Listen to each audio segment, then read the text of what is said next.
Sociological Perspectives, page 13. This is a really big section now. Now you're getting the specific teachings, and these are the things that you're going to be applying in. So whatever question you get asked, you need to make sure you are really aware of the perspectives that our sociologists are coming from, and the way that they would interpret the different issues that you will be looking at. So most sociology textbooks, this one included, present sociology as a divided discipline with a marked cleavage between two philosophical traditions. Figure 1.1 reflects the commonly accepted structure of sociological perspectives. Now look very carefully at this picture. It's really helpful to just remind you of exactly where people come from, and then you can remember that there are synonyms for certain things. So you see here we're split between positivism and phenomenology. If you go down, you can see the differences. They're macro and micro theories. They're about structure. They're about action. Okay, and coming out from those at the bottom, you can see then that you have consensus or functionalism. So a functionalist is also a positivist. Okay, a Marxist, although it's conflict theory, is also a positivist. So don't get confused with those different usages of terminology. Symbolic interactionism and ethnomethodology are phenomenology. Okay, those words are synonymous, so you can chop and change between them, but that's the important thing, that you don't get mixed up as to which one is which, right? So make sure you're very, very clear on this. So positivism and phenomenology. Positivism and phenomenology are the philosophical roots or traditions from which the main perspectives in sociology have evolved.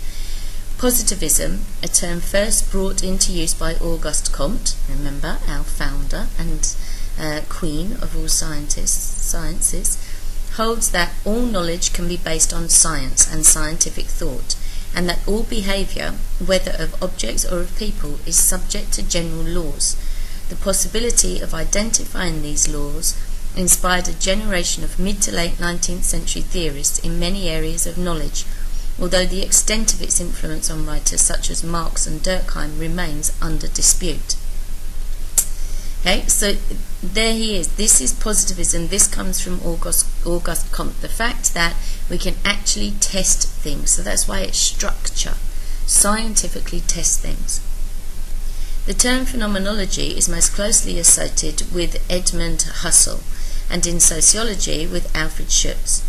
In this tradition, the belief is that positivism's search for social causes is illusory, falling into the trap of determinism. Okay, so by looking for the causes of things, what a positivist is doing is saying, well, these things are set and there's no way of changing them.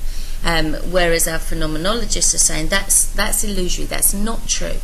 Okay, there are all different ways that things can happen. Okay, don't just make it so that there is a structure and you follow it through in the sequence. Phenomenology denies that social behaviour, like the movement of atoms and molecules, is determined by external forces which are beyond human control. All that can realistically be achieved is an understanding of how people, individually and collectively, interpret, understand and place meaning on their social reality. Phenomenologists assert that people possess a greater degree of free will than positivist sociologists are willing to admit. Okay, so phenomenologists therefore are saying that people have free will and therefore they will act in different ways at different times depending on the different motivations, emotions, whether they had a good night's sleep or not. Those things will all have an effect. Okay, so we have to remember this, but don't forget that is phenomenology criticising positivism. Positivists would not say that that's what they're like, but that's the phenomenological reaction. Structure and action. The debate between the two camps of sociology can also be seen as one between the concepts of structure and action. For the structuralists, sociology should be the study of the effects of the structure of society on social life, the macro or large-scale view. Okay, structuralist, also read positivist. Patterns created by structures such as religion, the family, organisations, or for Marxists, capitalist relations of production, are seen to be the starting point in explaining anything in society. The analysis begins at a structural level. Hence, some may argue that an increase in unemployment can lead to an increase in the crime rate, or that social disintegration is the cause of suicide. Social facts exist as definite realities. Okay, so our structuralists then are looking at the different things that make up a society and what the effects are if those things start to fall apart, or if those things are really positive. Other sociologists take in the micro or small scale view, okay, so our phenomenological viewpoint, doubt the validity of this position. The idea of a social structure is an abstract one, assuming a world out there for us to investigate. The truth is that we all are already in that world, with each of us having very different assumptions of what it looks like.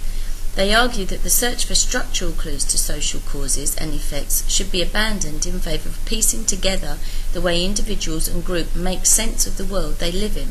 This involves the analysis of social action, not the intangible structures they are thought to inhabit. Social facts do not exist, but are created and constructed in the process of social interaction. So here you can see your phenomenologist saying, well, no, hold on. Let's say we take a structure. Let's say we take the family.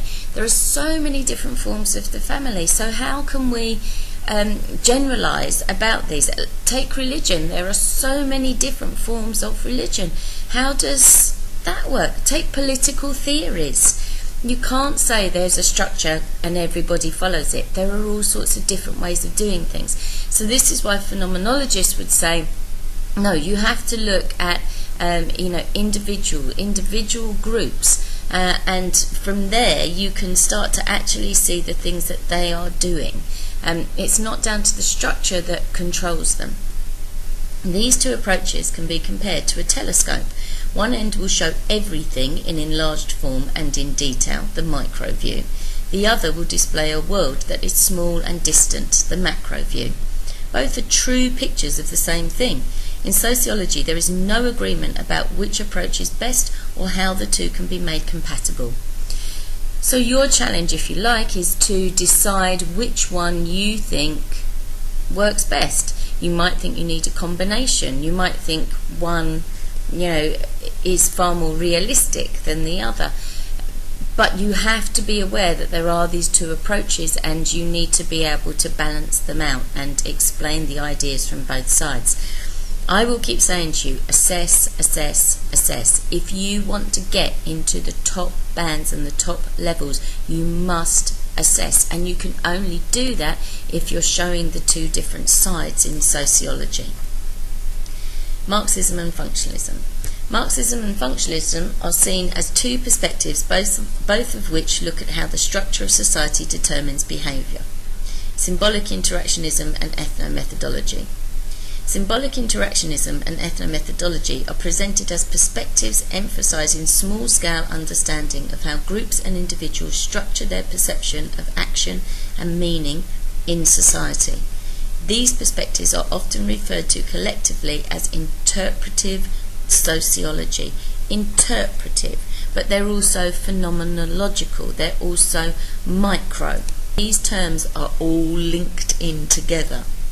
Somewhere in between the two is the tradition emanating from Max Weber, which explores the possibility of uniting theories of structure and action in society. So if you go back to figure 1.1, there's Weber in the middle, okay, because he's trying to combine the two. So when I say to you, you have to decide which ones you prefer, this is the thing. You might say you need a combination of both. This view of sociology is certainly common. A typical exam question, implicitly or explicitly, amounts to compare and contrast Marxist and interactionist views of sociology, and most textbooks are written to cater for this demand.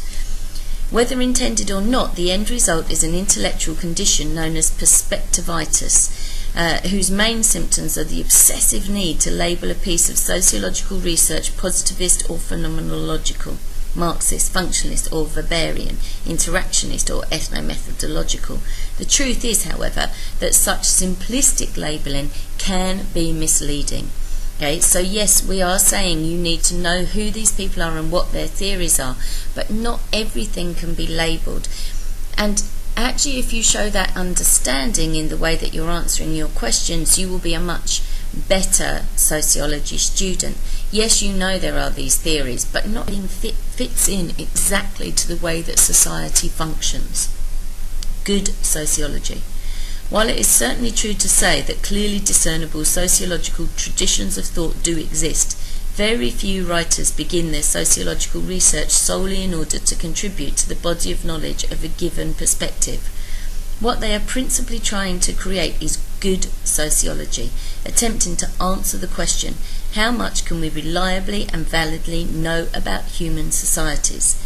If they find that the best way to do this is by drawing on the theoretical assumptions and methodological techniques of the dominant sociological traditions, then so be it. There is no reason, as Paul Willis found, why someone using observation techniques typical of the interactionist perspective should not come to conclusions informed by Marxism.